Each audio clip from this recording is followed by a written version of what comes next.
चलिए शुरुआत करते हैं खजाने की खोज में मोदी। जी हां, मोदी खजाने की खोज में है। वो खजाना नहीं जिसके डोडिया खेड़ा में होने की अटकलें लगाई जा रही हैं, बल्कि वो खजाना जो लोकसभा चुनावों के मद्देनजर सबसे अहम है। हम बात यूपी की कर रहे हैं, जहां 80 लोकसभा सीटें हैं और किसी भी पार्टी के लिए ये यूपी की 80 लोकसभा सीटें खजाने से कम नहीं है। और यही वजह है कि इस खजाने की खोज में मोदी पहुंचे कानपुर। आज कानपुर में मोदी ने रैली की। यूपी में बीजेपी की इस रैली के साथ ही मोदी ने यूपी की लोकसभा सीटों के खजाने में बीजेपी के लिए सीटें पक्की करने के लिए कोई कसर बाकी नहीं छोड़ी। मोदी ने कांग्रेस समेत सभी प्रतिद्वंदी पार्टियों पर करारा प्रहार करते हुए यूपी की हवा में सियासी गर्मी घोल दी है। मोदी ने कानपुर की रैली में गरीबी, महंगाई, भ्रष्टाचार जैसे मुद्दों के जरिए आम लोगों का दिल छूने और वोटों की खातिर मन टटोलने की कोशिश की है। मोदी ने इस रैली में लोगों से अपील की कि कांग्रेस को उखाड़ फेंकिए। भाइयों बहनों, आप लोगों ने जिस कठिनाइयों में जिंदगी गुजारी है, जिस मुसीबतों में जिंदगी गुजारी है,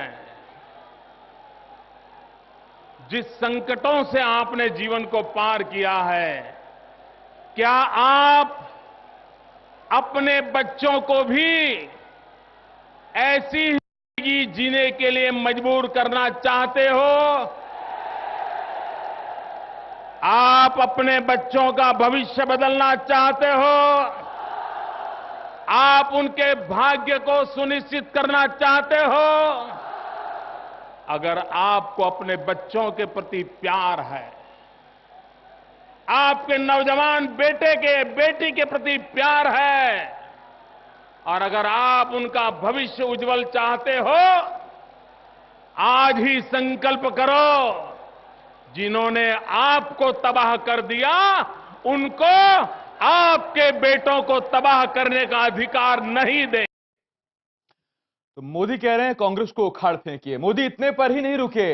कानपुर के मैदान पर जुटी भारी भीड़ से उत्साहित मोदी ने कहा, कांग्रेस धोखेबाज नहीं बल्कि मास्टर धोखेबाज है। कांग्रेस को धोखा देने में मास्टरी हासिल है।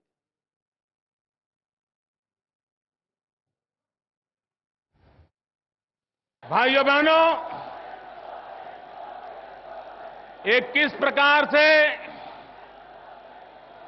चुनाव आते समय झूठे वादे करना, जनता जनार्दन को मूर्ख बनाना,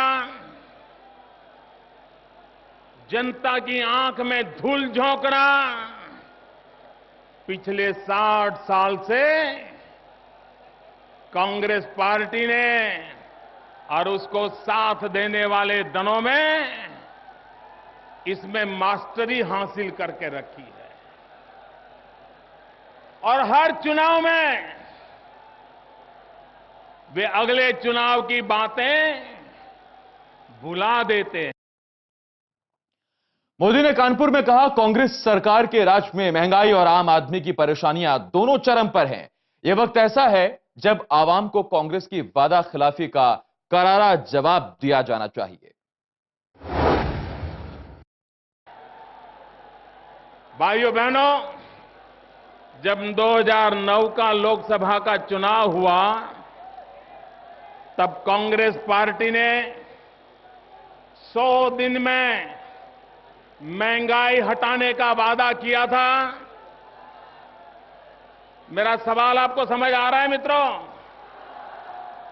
क्या कांग्रेस पार्टी ने 100 दिवस में महंगाई हटाने का वादा किया था? कांग्रेस ने मैनिफेस्टो में महंगाई हटाने का वादा किया था। महंगाई हटी? महंगाई घटी? महंगाई बढ़ी?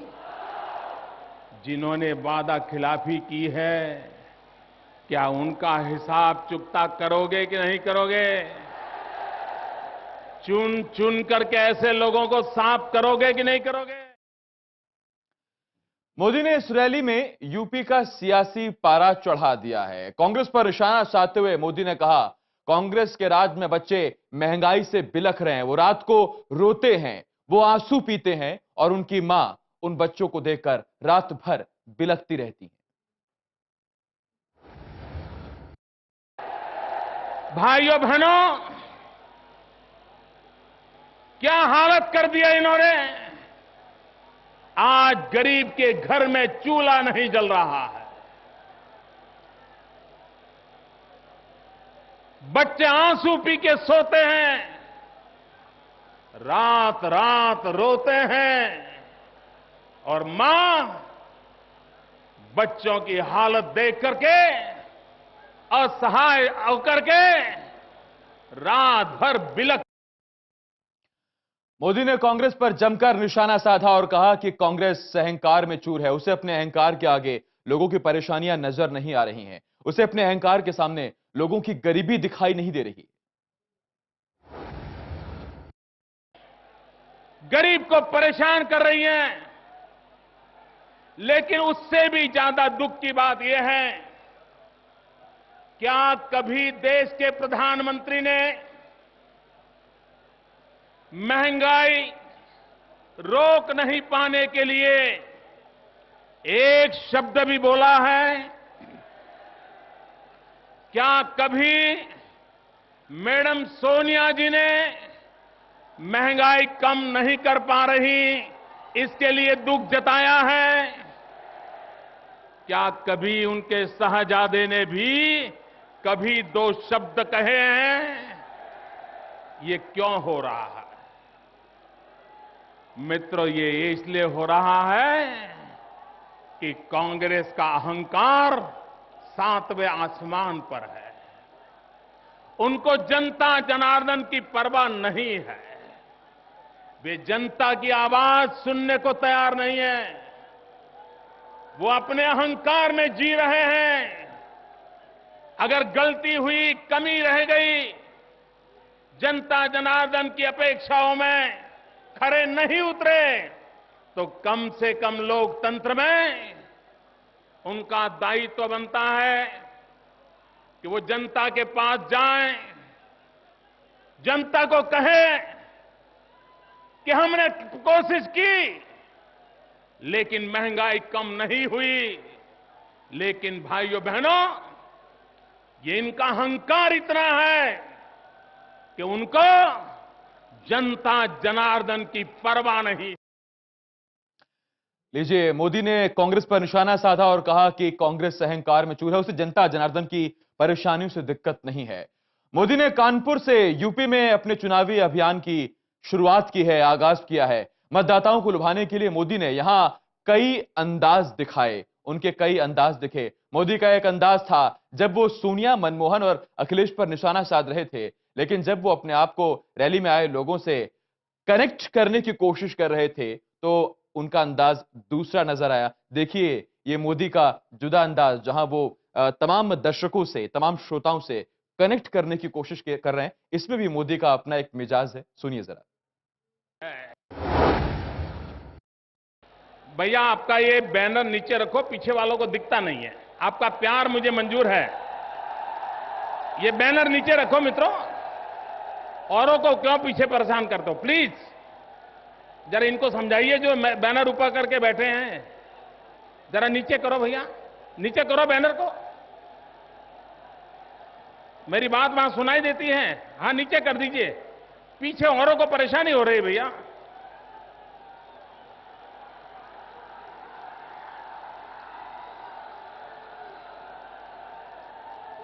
आपका प्यार मुझे मंजूर है, लेकिन भैया पीछे लाखों लोग घंटों से तपस्या कर रहे हैं। देखिए ये भी मोदी का जुदा अंदाज है और अपने भाषणों के बीच में, अपनी बातों के बीच में उन्हें जब लगा कि कुछ लोग उन्हें नजर नहीं आ रहे तो उन्होंने बैनर नीचे करने के लिए लोगों को बोला। ये शायद वो कनेक्ट करना चाहते हैं, वो चाहते हैं हर शख्स से आई कांटेक्ट उनका रह सके। मोदी यही नहीं रुके, कानपुर में उन्होंने अपने चुनावी अभियान की शुरुआत की, आगाज किया, तो वहां से उन्होंने कांग्रेस ही नहीं बल्कि यूपी में उनके समर्थक दलों पर भी हमला बोला।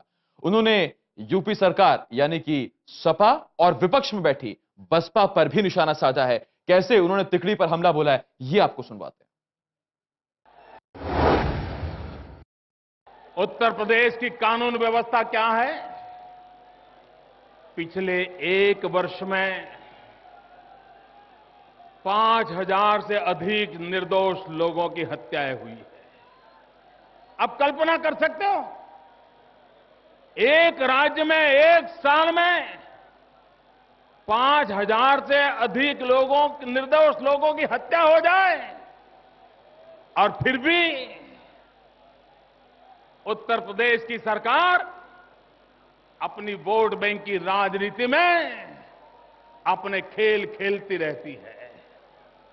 और मैंने सुना है, इन दिनों जिन पर आतंकवाद के गंभीर आरोप लगे हैं, ऐसे लोगों को भी जेल से रिहा करने के कारनामे तैयार हो रहे हैं। क्या भाइयों बहनों, ऐसे लोगों को जेल से छोड़ना चाहिए?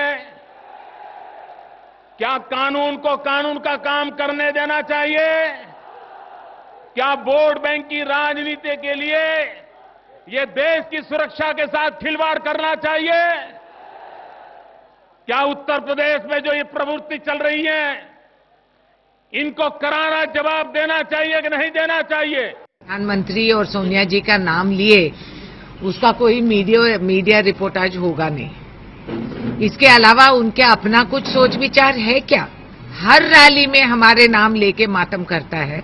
खुशी की बात है कि उनकी गुजारा नहीं होती सिवाय कांग्रेस का नाम और मैडम सोनिया गांधी और प्रधानमंत्री का नाम बिना लिए, तो बहुत अच्छी बात है। और उनके सलाह अगर आप सोचेंगे और सुन रहे हैं सब कुछ, तो फिर बहुत डरने की बात है। क्या क्या मजाक उड़ा रहे हैं लोगों का वो, और लोगों को गुमराह करने वाले वो हैं जो रट के लाइन लेके आते हैं ऐसे मीटिंग्स पे। और इस वक्त एक बड़ी खबर आ रही है। बड़ी खबर यह है कि हिसार में सिलेंडर फटने से 2 लोगों के जिंदा जलने की खबर आ रही है। खबर हिसार के मैयड़ गांव से है, जहां सिलेंडर फटा है और सिलेंडर फटने की वजह से 2 लोगों के जिंदा जलने की खबर आ रही है। आग में 2 लोग जिंदा जल गए हैं। महेश इस वक्त मेरे सहयोगी हिसार के मैयड़ से मेरे साथ फोन लाइन पर जुड़ रहे हैं।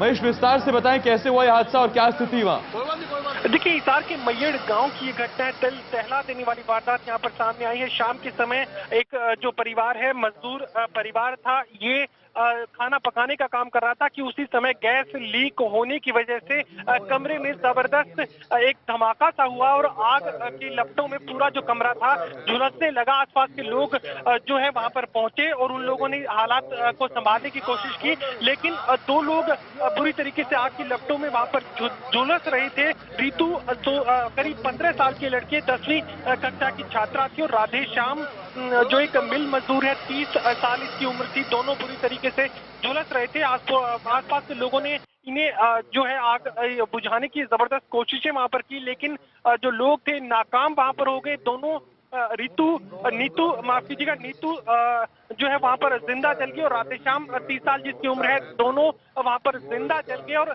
दोनों का आपस में जो रिश्ता है वो चाचा भतीजी का है। राधेश्याम की भतीजी थी नीतू, जिसने मौके पर ही दम तोड़ दिया। फिलहाल जो रेस्क्यू स्क्वाड है यहाँ पर पहुंच चुका है, पुलिस की टीम यहाँ पर पहुंच चुकी है, फायर ब्रिगेड पहुंच चुकी है और एम्बुलेंस यहाँ पर पहुंच चुकी है। लेकिन जो दोनों मृतक थे उनके शव पूरी तरीके से झुलस चुके हैं, आप कह सकते हैं कोयले में तब्दील हो चुके हैं।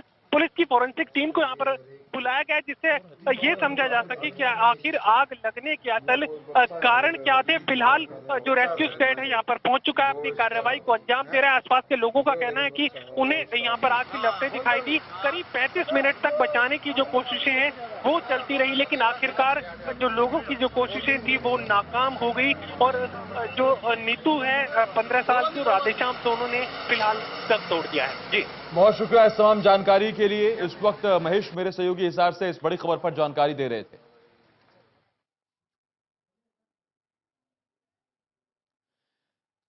चलिए बढ़ते हैं आगे और अब बात करते हैं खजाने की। अब तक हम लोकसभा सीटों के खजाने की बात कर रहे थे, आपको बता रहे थे कि मोदी किस तरह से खजाने की खोज में है। उधर डोडिया खेड़ा में दूसरे दिन भी खुदाई का काम जारी रहा। दूसरे दिन में लगभग 6 इंच की खुदाई और हुई है। आज भी पुरातत्व विभाग को कोई अहम सफलता नहीं मिली है। इधर सपने में सोना देखने वाले साधु शोभन सरकार खुदाई के तरीकों से नाराज बताया जा रहा है। उनका कहना है कि इस तरीके से महीनों में भी सोना नहीं मिलेगा, क्योंकि वो पहले ही कह चुके हैं कि उनकी दिली ख्वाहिश है कि धनतेरस से पहले पहले सोना निकाला जा सके, सोना मिल जाए। सपने में सोना देखने वाले एक साधु के दावे की असलियत जानने के लिए उन्नाव जिले के डोडिया खेड़ा में खुदाई का काम दूसरे दिन भी जारी रहा। एएसआई और भारतीय भूगर्भीय सर्वेक्षण के विशेषज्ञों की निगरानी में खुदाई का काम चल रहा है। शनिवार को भी ज्यादा खुदाई नहीं हुई। शुक्रवार को पूरी टीम महज 4 से 5 इंच ही खुदाई कर पाई। इस बीच ऐसी खबर आ रही है कि खजाने का ख्वाब देखने वाले बाबा शोभन सरकार एएसआई के खुदाई के तरीके से नाराज है। वो चाहते हैं कि एएसआई जल्द से जल्द खुदाई पूरी करे। बताया जा रहा है कि वो नाराज होकर उन्नाव स्थित अपने आश्रम से 100 किलोमीटर दूर कानपुर के एक आश्रम में चले गए। शोभन सरकार ने दावा किया है कि एएसआई की टीम खजाना नहीं खोज पाएगी, उसे महीनों लग जाएंगे। Bureau report, total news. चलिए, शोभन सरकार नाराज है खुदाई के तरीकों से, लेकिन एएसआई अपने तरीके से खुदाई कर रही है, उसे हर चीज का ध्यान रखना पड़ता है। लेकिन शोभन सरकार थोड़ा नाराज हो गए हैं और वो फिलहाल डोडेखेड़ा छोड़कर अपने दूसरे आश्रम चले गए। बढ़ते हैं आगे। यूपी के उन्नाव में सोने की तलाश के लिए हो रही खुदाई का आज दूसरा दिन है। पूरे देश की नजरें इस गांव पर टिकी हुई हैं। आसपास भारी मजमा लग गया है और जो खजाना मिला ही नहीं, उसके नए नए दावेदार सामने आने लगे हैं। इस बीच सवाल पुरातत्व विभाग के दावे पर उठाए जा रहे हैं। पहली बार ऐसा है कि सपने पर पुरातत्व विभाग ने खुदाई शुरू कर दी। हालांकि एएसआई की टीम इस पर अपना तर्क दे रही है, उसकी अपनी दलील है।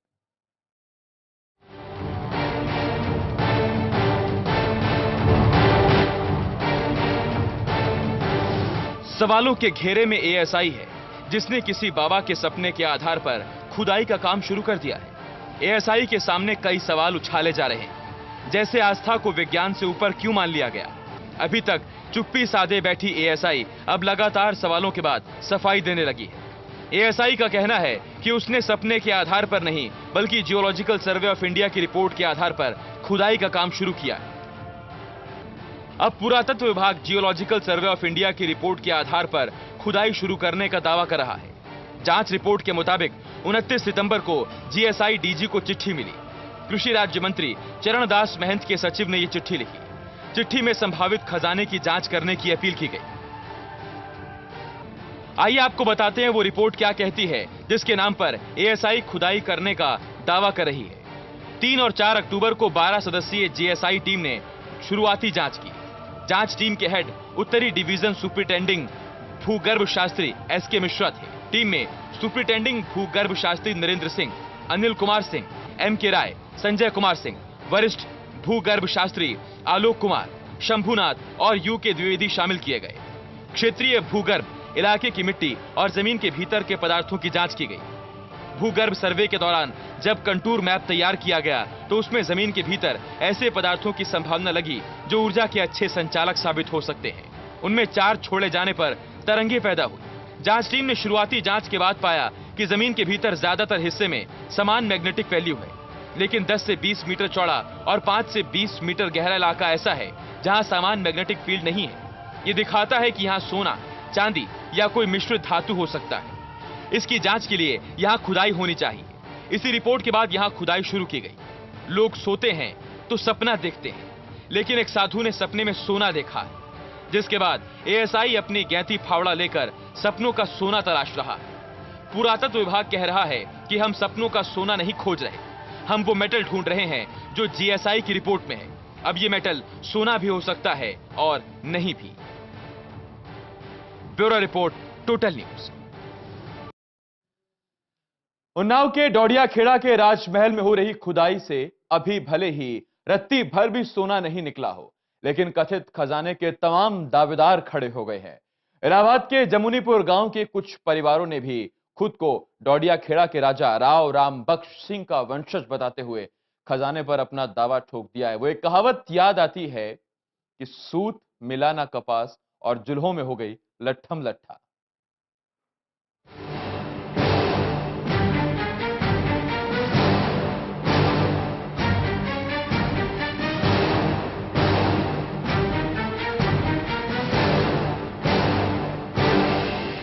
सपने के खजाने पर खुदाई का काम जारी है। बताया जा रहा है कि खुदाई में 1 महीने का वक्त लग सकता है। दूसरी तरफ खजाना निकला नहीं कि इसके कई दावेदार सामने आ गए हैं। लेकिन सबसे बड़ा सवाल, खजाना निकला तो किसका होगा? आइए नजर डालते हैं खजाने के दावेदारों पर। खजाने का पहला दावेदार केंद्र सरकार। जिस आर्कियोलॉजिकल विभाग की टीम इन दिनों खजाने की खोज में लगी हुई है, वो केंद्र सरकार के अधीन आती है। और अगर खजाना निकलता है तो एएसआई की जिम्मेदारी होगी कि खजाना केंद्र सरकार को सौंप दिया जाए। इसके बाद केंद्र सरकार इसे रिजर्व बैंक को सौंप सकती है। दूसरा दावेदार यूपी सरकार। नहीं, देखिए एएसआई इसको कर रहा है, लेकिन राज्य सरकार की संपत्ति होगी। ऐसा नहीं है एएसआई राज्य सरकार को अवॉइड करके संपत्ति ले जाएगी। राज्य सरकार का पूरा सहयोग है, हमने उनको सुरक्षा प्रदान करी है, और जो संपत्ति निकलेगी जब, तो राज्य सरकार उसको अपने कब्जे में ले लेगी। यूपी के उन्नाव के गांव में खजाना खोजा जा रहा है। ऐसे में दावेदारी यूपी सरकार भी कर रही है। दावा यह है कि अगर खजाना यूपी में है तो उस पर हक भी उसका है। एसपी सांसद नरेश अग्रवाल ने कहा है कि अगर सोना मिला तो वो यूपी की संपत्ति होगी। तीसरा दावेदार डोडिया खेड़ा गांव। नहीं, हमारा कोई दावा नहीं है। जो भी यहां धन मिले, भारत सरकार से, उत्तर प्रदेश सरकार से, आर्कियोलॉजिकल सर्वे ऑफ इंडिया से, जियोलॉजिकल सर्वे ऑफ इंडिया से, इन सभी से मेरा ये निवेदन है कि यहाँ की जो ये वीरान पड़ी हुई जगह है, इसमें राव राम बख्श सिंह के नाम से बहुत बढ़िया स्मारक बनना चाहिए, बहुत अच्छी उनकी मूर्ति लगनी चाहिए। जो स्कूल चलाया गया है हमारे ताऊ जी ने, वो उनके नाम से गवर्नमेंट कॉलेज यहाँ बनाया जाए, चाहे डिग्री कॉलेज चाहे इंटर कॉलेज। इसको सड़कों से जोड़ा जाए और यह एक पर्यटन स्थल के रूप में विकसित हो। डोडिया खेड़ा गांव के लोगों ने खजाने का एक हिस्सा गांव के विकास के लिए मांगा है। चौथा दावेदार राजा के वंशज। राजा राव राम बख्श सिंह के वंशज भी खजाने के एक हिस्से पर अपना हक जता रहे हैं। खजाने को लेकर चाहे कितनी भी दावेदारी क्यों ना हो, लेकिन हकीकत यह है कि खजाने पर हक सिर्फ भारत सरकार का ही होगा। और ये खजाना राष्ट्रहित के लिए लिया जाए, क्षेत्र के विकास के लिए लिया जाए, ना कि स्पेशल किसी को अकेले न दिया जाए खजाना। ऐसा इसलिए क्योंकि देश की सीमा में जमीन के अंदर से निकलने वाली किसी भी पुरातात्विक चीज पर पहला हक भारत सरकार का ही होता है। Bureau report, total news. Dodiya Khera में हो रही खुदाई में साइंस और सपना आमने सामने है। अगर साधु का सपना सच होता है और सोना मिल जाता है तो जानकारों के मुताबिक इससे हमें और हमारी अर्थव्यवस्था को बहुत फायदा होगा। कहां, कितना और क्या कुछ फायदा होगा, आइए डालते हैं इस पर भी एक नजर।